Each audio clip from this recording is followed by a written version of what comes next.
नमस्कार, आप देख रहे हैं न्यूज 18 बिहार झारखंड। मैं आपके साथ लक्ष्मी। बुलेटिन की शुरुआत करेंगे, रुख करते हैं खबरों की। आज 4 विभूतियों को देश के सर्वोच्च सम्मान भारत रत्न से सम्मानित किया जाएगा। राष्ट्रपति भवन में सुबह 11 बजे कार्यक्रम की शुरुआत होगी और जिन 4 लोगों को भारत रत्न दिया जाएगा उनके नामों का ऐलान भारत सरकार पहले ही कर चुकी है, जिनमें पूर्व प्रधानमंत्री चौधरी चरण सिंह और नरसिम्हा राव, इसके अलावा बिहार के पूर्व मुख्यमंत्री कर्पूरी ठाकुर और कृषि वैज्ञानिक डॉक्टर MS स्वामीनाथन को देश के सर्वोच्च सम्मान से सम्मानित किया जाएगा। इसके अलावा पूर्व उप प्रधानमंत्री LK आडवाणी को भी भारत रत्न दिया जाएगा। राष्ट्रपति द्रौपदी मुर्मू उनके घर जाकर भारत रत्न देंगी। तो आपको बता दें कि 4 विभूतियों को सर्वोच्च सम्मान मिलने वाला है। आज राष्ट्रपति भवन में यह कार्यक्रम है और आपको बता दें कि दिल्ली में कार्यक्रम होना है और इस कार्यक्रम में शामिल होने के लिए कई दिग्गज लोग वहां पहुंचेंगे। 4 विभूतियों को सर्वोच्च सम्मान दिया जाएगा।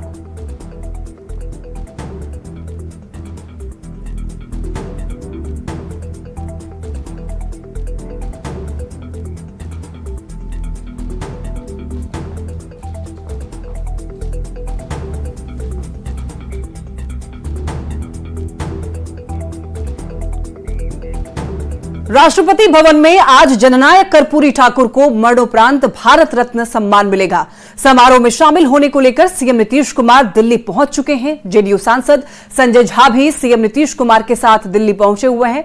संजय झा ने कहा है कि जेडीयू हमेशा कर्पूरी ठाकुर को भारत रत्न सम्मान देने की मांग करता रहा है और उन लोगों की मांग पूरी हुई है। इसके लिए उन्होंने केंद्र की मोदी सरकार को धन्यवाद दिया है। साथ ही लोकसभा चुनाव में एक बार फिर बिहार की सभी 40 सीट पर जीत का भी दावा किया है।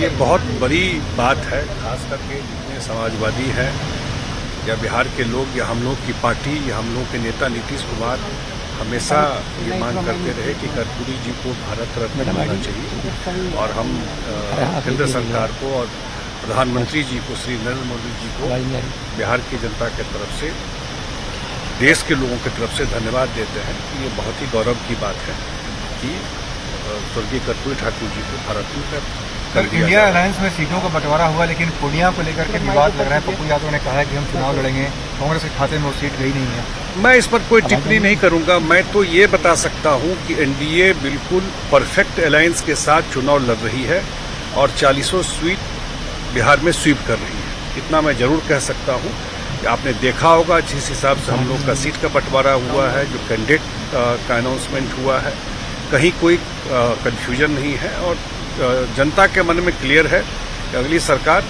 केंद्र में नरेंद्र मोदी के नेतृत्व में 400 सीट लेकर के सरकार यहां पर बनेगी। और पटना से बड़ी खबर, के पाठक विश्वविद्यालयों का ऑडिट करवाएंगे। शिक्षा विभाग ने गठित की है एक स्पेशल ऑडिट की टीम। पटना विश्वविद्यालय छोड़कर के सभी विश्वविद्यालयों का ऑडिट होना है और 3 वित्तीय वर्षों के बकाया वेतन, खरीद बिक्री का ऑडिट होगा। उच्च शिक्षा निदेशक ने सभी रजिस्ट्रार को पत्र भेजा है। ऑडिट टीम की डिमांड पर संबंधित अभिलेख उपलब्ध कराने में सहयोग देंगे। तो के पाठक यूनिवर्सिटी में आपको बताते चले ऑडिट कराने के निर्देश दिए हैं, जिसमें कि पटना विश्वविद्यालय को छोड़कर के सभी विश्वविद्यालयों का ऑडिट होगा। 3 वित्तीय वर्षों के बकाया वेतन, खरीद बिक्री का ऑडिट होना है। और सिवान से भी एक बड़ी खबर है, चिलमारवा डबल मर्डर कांड पर फैसला आ जाना है। आपको बता दें कि दरौली के माले विधायक सत्यदेव राम पर फैसला आ जाने वाला है। जीरादेई के माले विधायक अमरजीत कुशवाहा पर भी फैसला होगा। दोनों माले विधायक आरोपी हैं। 11 साल के बाद आज फैसला आने वाला है। राजू सिंह और मुकेश सिंह की 2013 में हत्या हुई थी। एडीजे MP MLA कोर्ट आज फैसला सुनाने वाला है।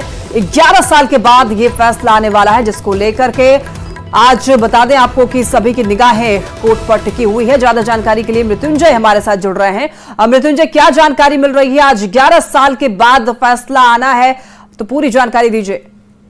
ये पूरा मामला 2013 का है, जब गुठनी थाना क्षेत्र का चिलमारवा कांड वहाँ पे हुआ था। चर्चित चिलमारवा कांड था, डबल मर्डर से पूरे दहशत का माहौल काम हो गया था। उस समय बहुत सारे आरोपी थे और इस समय 2 जो आज सजा सुनाई जाएगी MLA कोर्ट द्वारा, तो सबकी निगाहें टिकी हुई है। चूंकि सत्यदेव राम और अमरजीत कुशवाहा 2 माले के विधायक है उन पर भी आरोप लगा था कि और आज एमएलए कोर्ट द्वारा सजा सुनाई जाएगी तो सबकी निगाहें टिकी हुई है, क्योंकि दोनों भी वर्तमान में माले के विधायक है, एक दरौली से है तो दूसरा जीरादेश से है। तो उस समय जो अभियोजन पक्ष के जो भी वकील थे सजा को करीब 2013 में जो घटनाएं हुई थी, अब 11 साल बाद जो फैसला आने वाला है तो सबकी निगाहें टिकी हुई है कि आखिर इन्हें सजा मिलती है या क्या बरी कर दी जाता है। तो पूरी तरह से आज कोर्ट पर्सन में गहमा-गहमी रहेगा और सभी लोग को जो फैसला का सभी लोग इंतजार कर रहे हैं कि आखिर फैसला क्या आएगा। जी ठीक है मृत्युंजय, बहुत धन्यवाद आपका तमाम जानकारियों के लिए। मोतिहारी के पहाड़पुर में पत्नी और 3 बच्चों की धारदार हथियार से काटकर हत्या करने वाला इद्दू मियां ने सुसाइड कर लिया है। आपको बता दें कि सुगौली में ट्रेन से कट करके सुसाइड की है। हत्या के बाद घर से फरार था इद्दू को पकड़ने के लिए एसपी ने 15,000 रुपए इनाम की भी घोषणा की थी। सुगौली में शुक्रवार की रात ही इद्दू ने आत्महत्या कर लिया है और हत्या के बाद से ही इद्दू फरार बताया जा रहा था और इसके बाद खबर सामने आई कि ट्रेन के आगे आकर सुसाइड कर ली है इद्दू ने। शुक्रवार की रात इद्दू आत्महत्या कर लिया है।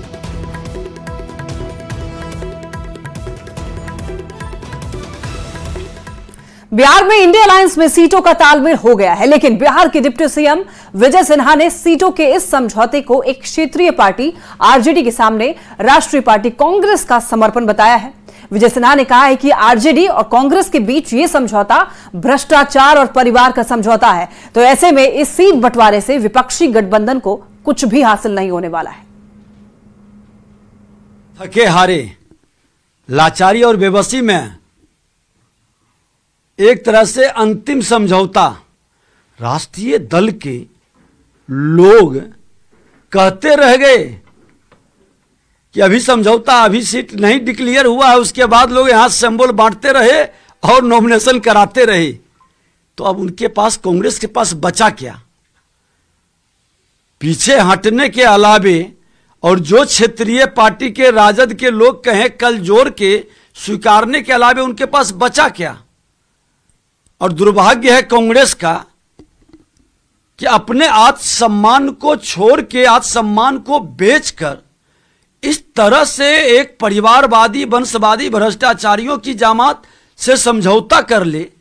जो उम्मीदवार वो दे रहे हैं, लोग कह रहे हैं कि ये भ्रष्टाचार का भेंट चल रहा है, डम्मी उम्मीदवार है। महागठबंधन में सीट शेयरिंग होने के बाद आरजेडी के संभावित उम्मीदवारों की लिस्ट सामने आई है। जिन प्रत्याशियों को सिंबल मिल गया है उनमें गया से कुमार सर्वजीत, औरंगाबाद से अभय कुशवाहा, नवादा से श्रवण कुशवाहा, जमुई से अर्चना रविदास, जहानाबाद से सुरेंद्र यादव और पाटलिपुत्र से मीसा भारती हैं, जिन्हें अब तक सिंबल मिल चुका है। और जिन्हें अब तक सिंबल नहीं मिला है लेकिन ये आरजेडी के उम्मीदवार हो सकते हैं। और उस लिस्ट में वैशाली से मुन्ना शुक्ला की पत्नी अन्नू शुक्ला, सारण से रोहिणी आचार्य, उजियारपुर से आलोक मेहता, सिवान से अवध बिहारी चौधरी, गोपालगंज से सुरेंद्र राम, दरभंगा से ललित यादव, मधुबनी से अली अशरफ फातमी, हाजीपुर से शिवचंद्र राम, बक्सर से सुधाकर सिंह, शिवहर से रामा सिंह और मुंगेर से अनिता देवी। इधर बांका से जयप्रकाश नारायण, पूर्णिया से बीमा भारती और सुपौल से चंद्रहांस चौपाल। तो आरजेडी के संभावित उम्मीदवारों की लिस्ट सामने आई है, जिसमें से आपको नाम है उम्मीदवारों के वो आपको हम बता रहे हैं। संभावित उम्मीदवारों की लिस्ट जो सामने आई उस हिसाब से जो नाम है आपको बताते चलें कि अब तक 7 उम्मीदवारों को सिंबल मिल चुका है। ज्यादा जानकारी देंगे संवाददाता रवि एस नारायण हमारे साथ जुड़ रहे हैं। रवि, देखिए इंडिया अलायंस में सीटों का बंटवारा हो चुका है, लेकिन उम्मीदवार कौन कहां से होने वाले हैं इसको लेकर के अभी क्लैरिफिकेशन नहीं दी गई है गठबंधन की तरफ से। तो ऐसे में अब तक किन किन लोगों को सिंबल मिल चुका है ये आपसे जानना चाहेंगे। देखिए, सीटों का जो गठबंधन में जो ऐलान जो है वो पिछले दिनों हुआ और कई दिनों से इंतजार हो रहा था। अब तमाम जो घटक दल हैं, माले हो, सीपीआई और ये कांग्रेस कह लें, फिर राजद कह लें, अपने अपने उम्मीदवारों को लेकर के चयन में लग गए हैं। और आरजेडी की तरफ से जो उम्मीदवार की सूची सामने आ रही है वो न्यूज 18 सबसे पहले दर्शकों तक पहुंचा रहा है, जिसमें कई ऐसे जगह है जहाँ पे जो सिंबल है वो पहले ही मिल चुका है, जिसमें गया से सर्वजीत हो, औरंगाबाद से अभय कुशवाहा हो, नवादा से श्रवण कुशवाहा, जमुई से अर्चना रविदास, जहानाबाद से सुरेंद्र यादव हो, पाटलिपुत्रा से मीसा भारती हो, इन सबों को सिंबल मिल चुका है। लेकिन कई ऐसे नाम हैं जो बिल्कुल चौंकाने वाले हैं, जिसको वहां से सिंबल मिलना लगभग तय माना जा रहा है। उसमें वैशाली है, जहां पे अनुज शुक्ला को उम्मीदवार के रूप में देखा जा सकता है। अनुज शुक्ला वही है जो मुन्ना शुक्ला जो सजा याफ्ता है उनकी पत्नी है। और सारण से रोहिणी आचार्य जो पहले से कंफर्म बताया जा रहा है। उजियारपुर सीट है जहां से आलोक मेहता जो पहले मंत्री हुआ करते थे वो वहां से चुनाव लड़ रहे हैं। गोपालगंज जो सुरक्षित सीट है वहां से सुरेंद्र राम जो है उनको टिकट मिल रहा है। जबकि अगर दरभंगा की बात करें तो पीएचडी मंत्री जो ललित यादव हुआ करते थे, जिस पर कई सवाल भी खड़े हुए थे, उनको आरजेडी जो है लोकसभा का चुनाव लड़ा रही है। वहीं मधुबनी की अगर बात करें तो अली अशरफ फातमी को टिकट मिल रहा है। हाजीपुर जो सबसे ज्यादा चर्चित रहा था कि पशुपति पारस को लेकर के कोई बात बने, लेकिन बात बनी नहीं, वहां पे शिवचंद्र राम जो है उनको सुरक्षित सीट से आरजेडी जो है वो टिकट दे रही है। अगर बक्सर की बात करें तो बक्सर में जो है पहले पूर्व कृषि मंत्री जो रहे हैं सुधाकर सिंह, उनको टिकट दिया जा रहा है। और मुंगेर से जो अनीता देवी वो पहले से कंफर्म हो गई, जो सुबोध की पत्नी रही है, उनको दिया जा रहा है। सुपौल में जो भी वर्तमान में जो विधायक है चंद्रहांस चौपाल, उनको एक बार लोकसभा में मौका दे रही है राष्ट्रीय जनता दल। और पूर्णिया में बीमा भारती जिस ढंग से उनको सिंबल दे दिया गया है पहले से ही पता है। बांका जो है वो जयप्रकाश नारायण जो कई बार से चुनाव। रवि, आपसे ये कंफर्म करना चाहेंगे कि क्या पूर्णिया से बीमा भारती को सिंबल मिल चुका है या फिर अभी ये संभावित नाम है? नहीं, बिल्कुल नहीं। वो तस्वीरें भी हम लोगों ने बिल्कुल स्क्रीन पे दर्शकों को दिखाई थी कि वो लालू प्रसाद यादव ने उनको सिंबल दे दिया है।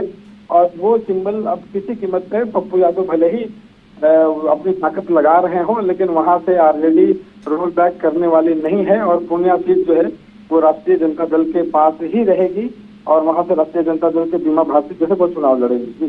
ठीक है रवि, बहुत धन्यवाद तमाम जानकारियों के लिए।